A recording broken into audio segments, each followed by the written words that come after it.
Hello dear students, आज हम लोग पढ़ने वाले हैं क्लास 8 हिंदी चैप्टर 1 नई उषा के प्रश्न उत्तर, जिसका पहला प्रश्न है नई उषा से कवि का क्या अभिप्राय है। जिसका आंसर होगा नई उषा के कविता के माध्यम से कवि यह कहना चाहते हैं कि स्वतंत्रता अर्थात गुलामी की रात्रि का अंत हो चुका है और स्वतंत्रता प्राप्ति के पश्चात अर्थात आज़ादी मिलने के बाद हमें विकास के नए अध्याय को तय करना है। कवि ने नई उषा को स्वतंत्रता प्राप्ति के बाद के प्रातः काल से इंगित किया है, अतः आज़ादी को ही कवि ने इस कविता में नई उषा माना है।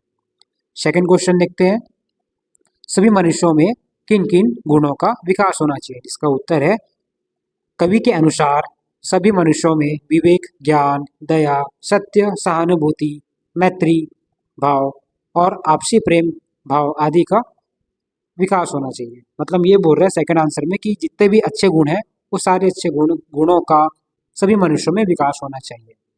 थर्ड क्वेश्चन देखते हैं, कविता में कवि के प्राण प्राण गा उठे कहने का क्या आशय है। जिसका आंसर होगा प्रस्तुत कविता के माध्यम से कवि के प्राण गा उठे कहने का तात्पर्य यह है कि हमारा समाज अब स्वाश्रयी हो गया है, अर्थात जब हमारा समाज स्वयं पर आश्रित हो जाएगा तो देश में रहने वाला प्रत्येक व्यक्ति खुशियों से खिल उठेगा और सभी लोग प्रशंसा से जीवन व्यापन करेंगे, अर्थात संपूर्ण देशवासी खुशहाली की ओर अग्रसर हो जाएंगे। नेक्स्ट क्वेश्चन देखते हैं, समाज को स्वावलंबी कैसे बनाया जा सकता है। इसका आंसर होगा समाज के लोगों के द्वारा अच्छे कार्य करते हुए आपसी कलह एवं द्वेष को मिटाकर परस्पर सहयोग एवं प्रेम की भावना को जागृत कर समाज को स्वावलंबी बनाया जा सकता है। नेक्स्ट क्वेश्चन देखते हैं, क्वेश्चन नंबर 5, नई उषा शीर्षक कविता में कवि ने किन किन परिवर्तनों के और संकेत करता है।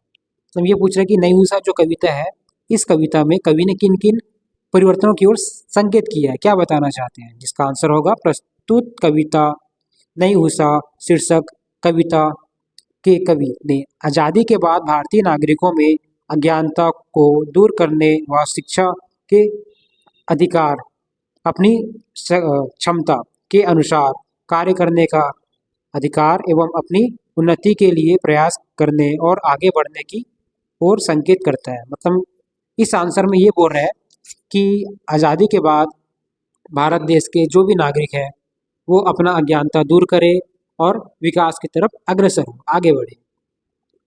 ठीक है, नेक्स्ट क्वेश्चन देखते हैं, क्वेश्चन नंबर 6, कविता में वर्णित वसुंधरा शस्य श्यामला सदा कैसे बनी रह सकती है, स्पष्ट करें। जिसका आंसर होगा कवि ने स्वतंत्र भारत के युवा पीढ़ी से कहा है यह कि तुम परिश्रम करो, तुम्हारे पसीने से यह धरती उपजाऊ बनेगी और हमेशा हरी भरी फसलें खेतों में लहलाती रहेगी, अर्थात हमारी धरती परिश्रम के द्वारा ही सदैव हरी भरी व उपजाऊ बनी रह सकती है। मतलब इस आंसर में ये कवि ये कहना चाहता है कि देश के नव युवाओं को मेहनत करना चाहिए, परिश्रम करते रहना चाहिए। नेक्स्ट क्वेश्चन, प्रमाद की महानिशा बीतने से कवि का क्या तात्पर्य है। जिसका आंसर होगा प्रमाद की महानिशा बीतने से कवि का तात्पर्य परतंत्र की दुख भरी रात्रि के अंत से है, अर्थात जब आलस्य रूपी गहरी रात्रि बीत जाएगी तो परिश्रम से किए गए कार्य का यशगान चारों दिशाओं में व्याप्त हो जाएगा। महानिशा बीतने से मतलब ये कह रहा है, इस आंसर में बस यही बताया है कि आलस्य को छोड़कर मनुष्य को परिश्रम को अपनाना चाहिए ताकि उसका विकास हो सके। नेक्स्ट क्वेश्चन, यह कविता नवयुवकों को क्या संदेश दे रही है। इसका आंसर होगा प्रस्तुत कविता नवयुवकों को आलस्य को त्याग कर अपने कर्म क्षेत्र में जी जान लगाकर जुट जाने का संदेश प्रदान कर रही है, अर्थात नई उषा कविता आज़ादी मिलने के बाद कवि ने नवयुवकों को प्रोत्साहित करने के लिए लिखा है और युवा वर्गों को संदेश दिया है कि हर तरह के भेदभाव को भूलकर प्रेम भाव का अपने और सभी में प्रवाहित करो। मेहनत करो जिससे अपने समाज का और हर देश का भला कर सके और सदैव एक नई सुबह की किरण के समान रोशन होकर प्रगति करो, जिससे देश का भी विकास होगा। कवि ने नव राष्ट्र के निर्माण का आह्वान युवकों से किया है। इस आंसर में ये बताना चाहते हैं कि आलस्य को छोड़कर परिश्रम करना चाहिए ताकि हमारा भला हो, हमारा विकास हो, हमारे समाज का विकास हो और हमारे देश का भी विकास हो। नेक्स्ट क्वेश्चन पार्ट से आगे। इसका पहला प्रश्न है, कवि ने इन पंक्तियों के भाव को अपने शब्दों में लिखिए। ये बच्चों इस क्वेश्चन को स्किप करते हैं। अगला क्वेश्चन देखते हैं सेकंड। उषा काल में हमारे आसपास के परिवेश में क्या परिवर्तन नजर आता है और हमें कैसा महसूस होता है? इसका आंसर है, उषा काल में सूरज की सुनहरी किरणें से हर चीजें सोने जैसे चमकती है।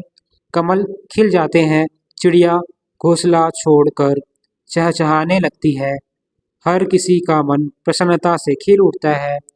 दिन भर कार्य करने की नई ऊर्जा सभी को प्राप्त होती है। नेक्स्ट क्वेश्चन देखते हैं, स्वाश्रयी अथवा स्वनिर्भर समाज से क्या समझते हैं? शिक्षक से चर्चा करके उसकी विशिष्टताओं को लिखिए। इसका आंसर होगा स्वाश्रयी मतलब आत्मनिर्भर, अपना काम खुद करना। ठीक है, स्वाश्रयी अथवा स्वनिर्भर समाज का अर्थ है स्वयं पर निर्भर रहना या होना, अर्थात जब भी व्यक्ति स्वयं पर निर्भर हो जाता है तो वह अपना कार्य स्वयं करता है, उसकी अपनी स्वयं का पहचान अपने कर्म से होता है। यही एक स्वनिर्भर और सभ्य समाज की पहचान है।